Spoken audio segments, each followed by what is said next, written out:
recipe warning. It's cool. I think this is a ramp.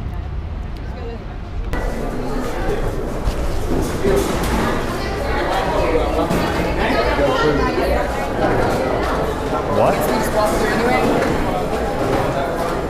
Oh shit, I gotta take this off. I gotta take this off. Yeah. And then on the inside. This save you about $5. We have to put all this stuff in the trash can. There you go. Take your belt off. Belt hold inside. I need everything out of the stroller but the child that goes inside here. Then empty out your pockets. Can you bring your tub down here for me, sir? Oh yeah, absolutely.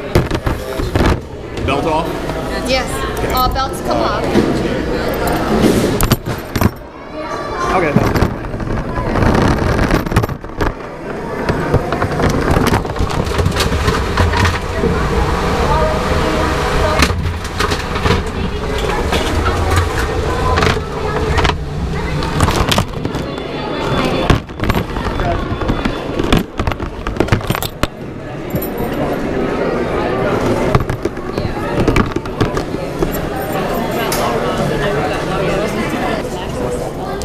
What do they have to do? Do they have to go back or something? Yeah, she's got to run back up to the car. Why? What was that? All the food and the snacks. Oh, you're not allowed to bring any? Nothing. Oh, okay. Nothing.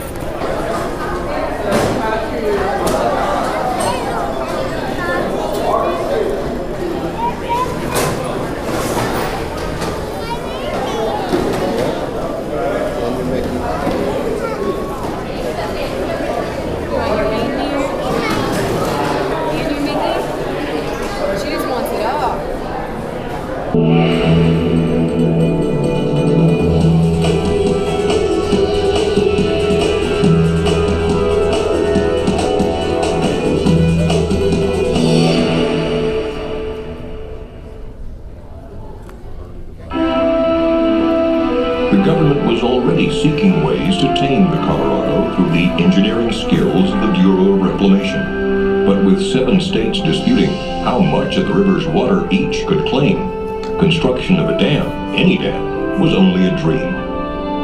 But in 1921, Secretary of Commerce Herbert Hoover joined representatives from the 7 states to seek out a solution to equal water rights. Hoover proposed to simply divide the area into a lower and upper basin and leave further negotiations to the states within those basins. This compromise paved the way for the Boulder Canyon project to be constructed. And in 1931, the structure that would one day bear Hoover's name began with an explosion. Not only of black powder and dynamite, but one of human tenacity and ingenuity. It was the largest single contract awarded to that time by the federal government. It took the combined resources of 6 companies, forged into a single contracting entity, to undertake the mammoth project. But before the first shovel of earth could be removed, the Colorado River had to be diverted from its timeless path. The key was to cut 2 tunnels through the canyon walls on each side of the river, each 56 feet in diameter and approximately 4,000 feet long. The 4 tunnels took 2 years to complete.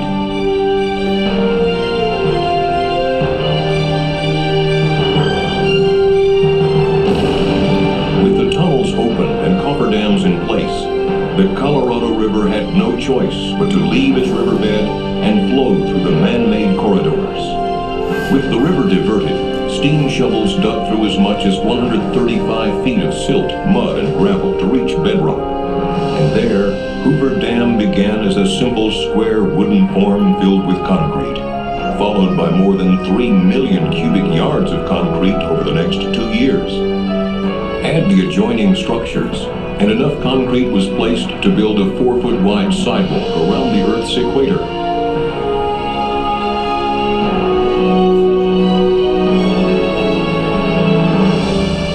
Heat from the setting concrete was predicted to take more than 100 years to cool, but engineers fashioned 1-inch steel pipe inside each concrete block before it was poured. A refrigeration plant, so massive it could produce a 1,000-ton iceberg every day, continuously pumped cold water through the pipes, cooling the concrete so construction was never interrupted. This innovative idea helped the entire structure be completed in just 5 years, 2 years ahead of schedule. Hoover Dam was built with 5 million barrels of cement, 18 million pounds of structural steel, 21 million pounds of gates and valves, and 840 miles of pipe. The scale of some of the equipment was beyond the capacity of American highways and railroads. The pipes that would carry water from the reservoir to the generators were so large they could not be shipped, so a manufacturing plant was created to build them at the site. An infrastructure of highways, railroad tracks, and power lines had to be created to move men and materials from outlying areas to the dam site and to supply electricity for construction. An entire town was needed to house the workers who were pouring in from all over America in the midst of the Great Depression. The project averaged 3,500 workers a day, working 3 shifts, 7 days a week with only 2 days off a year. The pay scale started at $4 a day, a good wage in the midst of the Great Depression sweeping America. Amid the country's economic uncertainty, the workers in this canyon gave new life to the nation's spirit, as they gave new life to the desert Southwest. This is an engineering victory of the first order, another great achievement of American resourcefulness, American skill, and American determination. And that is why I have the right once more to congratulate you who have builded Hoover Dam, and on behalf of the nation to say to you, well done. Franklin Delano Roosevelt dedicated Boulder Dam on September 30th, 1935. In 1947, Congress officially named it Hoover Dam. Some call it the most prodigious engineering construction feat since the Great Pyramids of Egypt. When a U.S. Senate committee endorsed construction of Hoover Dam in 1928, its report said, "A mighty river, now a source of destruction, is to be curbed and put to work in the interests of society." And so it was. Hoover Dam brought the desert flood control, a reliable supply of water, electrical power, and more. Behind a 726-foot-tall concrete face lies Lake Mead, America's largest man-made lake. Born out of the collected waters of the Colorado River, it could cover the entire state of Pennsylvania to the depth of 1 foot. But held behind Hoover Dam, it is a life-giving source for communities throughout the Southwest. On its way to meet downstream needs, thousands of gallons of water per second flow from Lake Mead through the dam's 17 giant turbines, producing clean, non-polluting hydroelectric power. Hoover Dam produces almost 4.5 billion kilowatt hours of electricity each year, enough to serve the needs of over 1 million people. The sale of this power has repaid the entire cost of constructing Hoover Dam, and continues to fund the yearly operating and maintenance costs as well.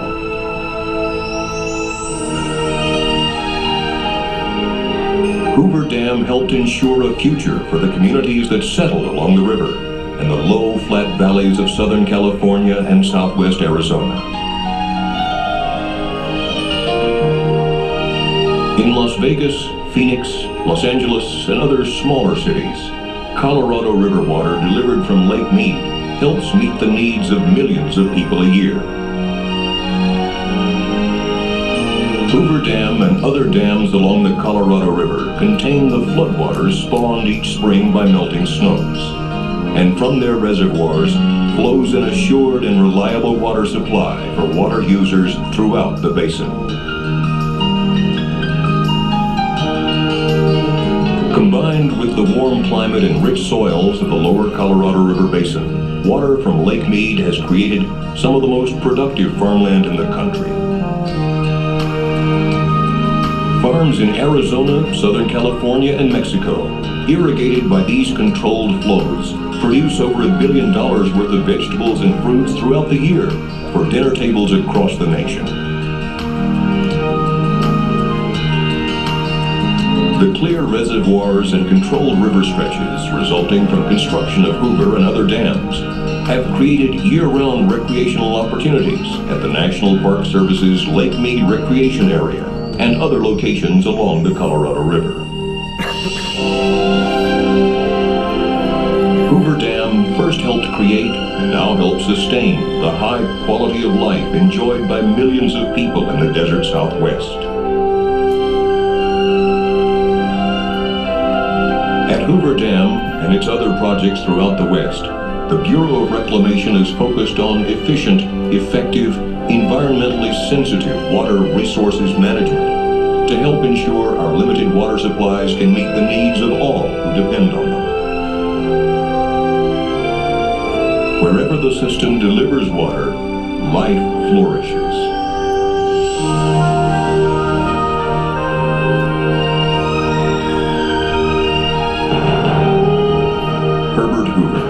Engineer, humanitarian, politician, fisherman, and conservationist, believed, as did many others, in a vision where man could affect nature for the good. With every touch of its coarse, concrete skin, and each sparkle that dances behind its crown, Hoover Dam reminds us of the need to dream noble purposes and the strength of the human spirit to achieve great aspirations.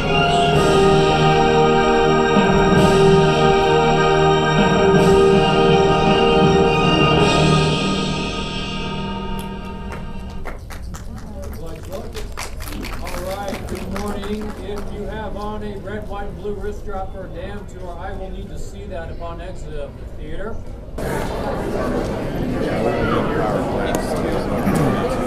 Oh, is that where we're going? So we don't need to go through them. We will later. We'll walk across. We're going to walk across at one point, aren't we? At one point, Yeah. we will, yeah. We've got to. I've got to get video up there. Well, my house is a long, long way away. Do you guys like the propaganda video? I said, did you guys like the propaganda video? It's pretty good. Yeah.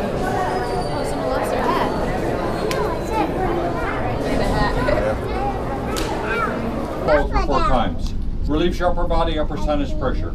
Short right here, ready to begin. Tour going to be very nice. Welcome everybody. Welcome, welcome, welcome. Tour begins soon. Welcome. We're going down. Are we going up or down? Down 537 feet. Going to walk through the Earth's rock. Have a presentation. Going to be very nice. Begin the tour very soon.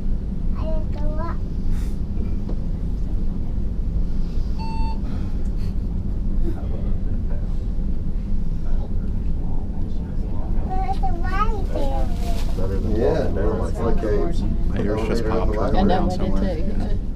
Ears are popping. This one's a little bit bigger. Because there's more people.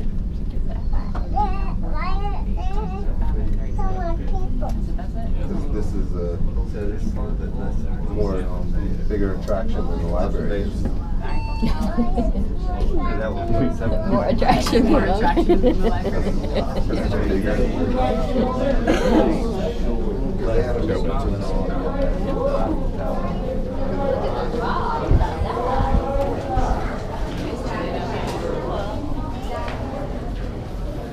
I didn't mean to leave you with the stroller. You gonna get it?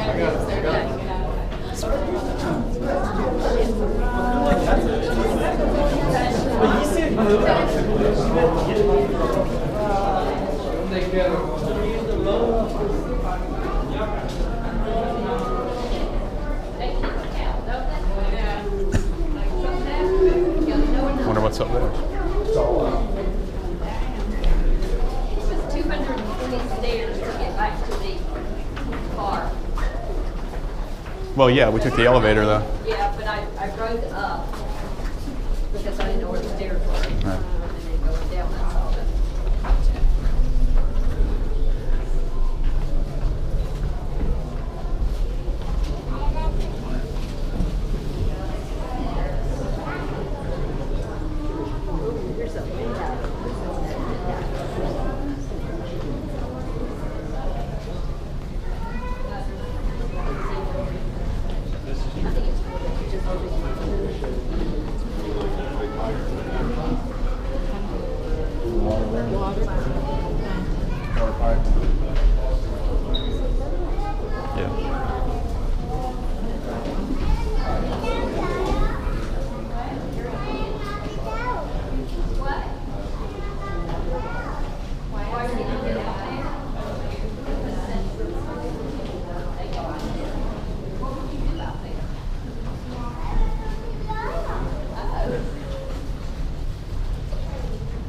Yes. Let's talk about Hoover Dam before we get there. First, let's talk about Colorado River. The Colorado River runs through 7 western United States, through New Mexico as well. And the last state the Colorado River runs through in the United States is California. Now, in California, there's an area called the Imperial Valley. It's extremely important to each and every person in the United States. Does anybody know why? Nobody knows why? Vegetables, that's right. Here in the United States, we get 1/3 of all the fruits and vegetables that we eat from the Imperial Valley in California. The only water source that the Imperial Valley has is the Colorado River. Between 1905 and 1919, there was a series of devastating floods down the Colorado into the Imperial Valley. This caused millions of property damage and lost lives as well. It was at that time that the U.S. government decided that something had to be done up in Colorado to make it a reliable, dependable, and safe water source. So about 25 years of study and legislation did follow. Those devastating years is what decided that a high dam needed to be built somewhere on this river. They looked at 50 different locations, but they finally did decide on just one. Guess where that was? Here. It was here. Black Canyon, we're standing down to the dam, was conceived and then built, but how exactly did they build? Dam. If you want to build a dam, you have a problem. There's a river in the way. To move that river, they built that river that was 2 on either side of Black Canyon. These tunnels are on average about 4,000 feet in length, and they are 50 feet wide or 50 foot across. Just how wide is it? Well, just now you have an elevator about here. You walked up and access tunnel to there. That is where you are right now. So you are standing in a 50-foot wide diversion tunnel. You can't see the top of the tunnel here because of this roofing, but what you can see is how wide this tunnel is. It's as wide as this room. But this tunnel is only a third the size, I should say this room, is only a third the size of this tunnel. This tunnel is 3 times the size of this room. And there are 3 more tunnels just like it on the sides of the Black Canyon. It took about 2 years to create these 4 tunnels. Once the tunnels were built, they had to find a way to force the Colorado River into them. To do that, they built something called a coffer dam. What is a coffer dam? It's a big pile of rocks and dirt. Using the material that they removed from this canyon to build these 4 tunnels, they built a 100-foot high coffer dam going upstream on the river, and a 65-foot high coffer dam southward downstream. Now, this one actually forced the water from Colorado into the tunnels. While this one was designed so that water coming out did not wash back into this area, and that left us about a half-mile stretch of the river in between. Once they got this area dry, they removed all the mud that was once at the bottom of the river. And when they got down to the bedrock, the very bottom, then they began to place concrete. Concrete was placed 24 hours a day, 7 days a week, for the 102 years. Once Hoover Dam was complete, they blocked these tunnels in the yellow area as you see, indicated this. So the water from the river would back up against the dam and begin to form Lake Mead, and Lake Mead would take 6.5 years to really fill. Today the water travels through these intake towers in the front of the dam and down into these 30-foot wide water pipes that are called penstocks. Has anyone ever seen a 30-foot wide water pipe? So when you came in this room, did you look out that window? Did you look down? You didn't see that 30-foot wide water pipe? That's what that is. That's a 30-foot wide water pipe. And that pipe is this one. So big you can drive a railroad trail straight to the river. From these pipes, the water that travels these now are 30-foot wide water pipes. And into our power plant, which spins our turbines, and the water exits through the tailways of the dam and on down to Colorado. This one is still there. It's only about 300 feet of water that we need. This one was removed until the dam was completed. So why did they build Hoover Dam? Flood control and water storage. That's why. But as we are moving water, we take the same water right into a generator to create electricity. That's a good thing. Because the sale of all that electricity over all those years paid for Hoover Dam, paid its entire cost of construction, continues to pay today for maintenance and operation. And this facility has never cost the United States taxpayer $1 dime. And wouldn't it be great if everything worked out that well? I'm just saying. Yeah. Now you understand how it was built, how it works. What about electricity? Are you interested in electricity? Yes. All right. Then please follow me.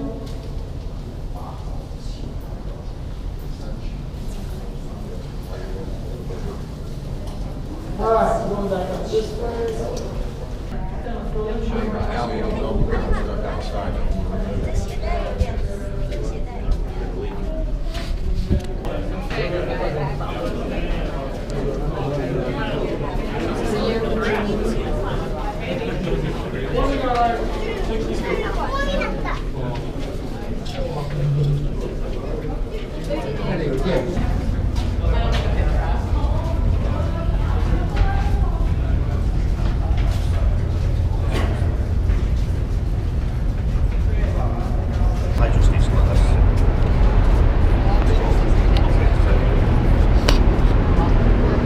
All right, folks, come on inside the room. You can stand anywhere you like on the balcony. Come on in.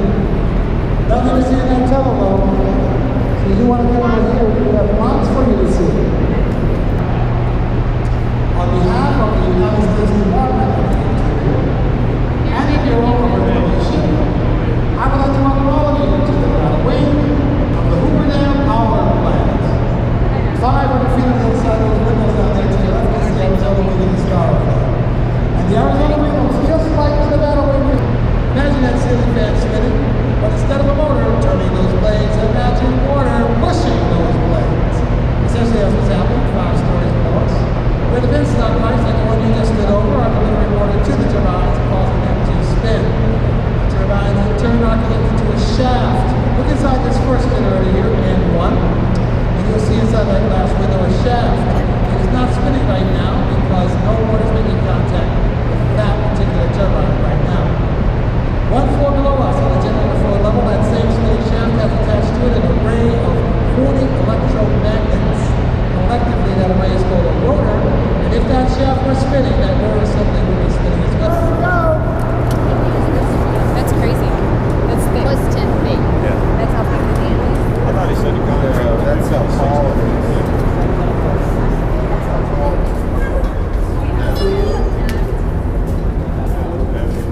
Football field is 300 feet. That'd be 600 feet. That's the height of it. 600 feet. That's how tall it is. Actually, Super Bowl football field technically would be 120 feet. Let's see here.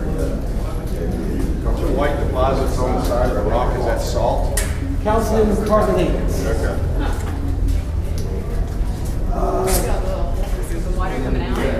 But we do have groundwater, and the groundwater that we have existed long before Hoover Dam was ever here. So it's just a natural property of this type of rock. So it kind of bleeds through, and we get some extra additional water from the groundwater. If it rains, some of that water is going to go through the rocks. Hydrostatic pressure is going to push it in, and then we'll get it here. That's why. But it always is coming out. It's always seeping. So we have the channels. Some of that water in the dam does find its way through porous rock. I mean, that's logical. But it's about 10,000 gallons a minute, and it's almost 10,000 gallons a minute to the gallon.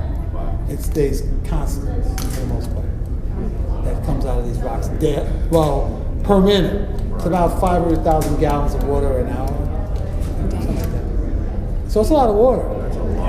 You know, of course, it doesn't compare to what's in Lake Mead. There's 4 trillion gallons of water in there. When you were talking about how thick the dam is, you were talking about the room like width, right? Not length. Yeah. Let's say like 60 feet. Yeah, it's got a really weird pyramid because it's only 78 foot wide at the base. But it's 1,224 feet across. So it kind of does this. And then down here it's like that. So it's kind of a pyramid with different dimensions and different sizes, depending on where you're talking about.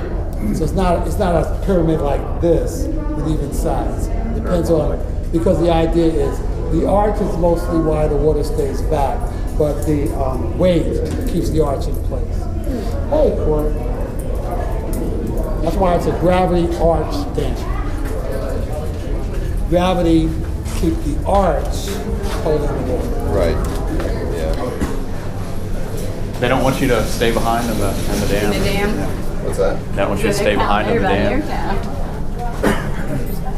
That's and put some architecture too.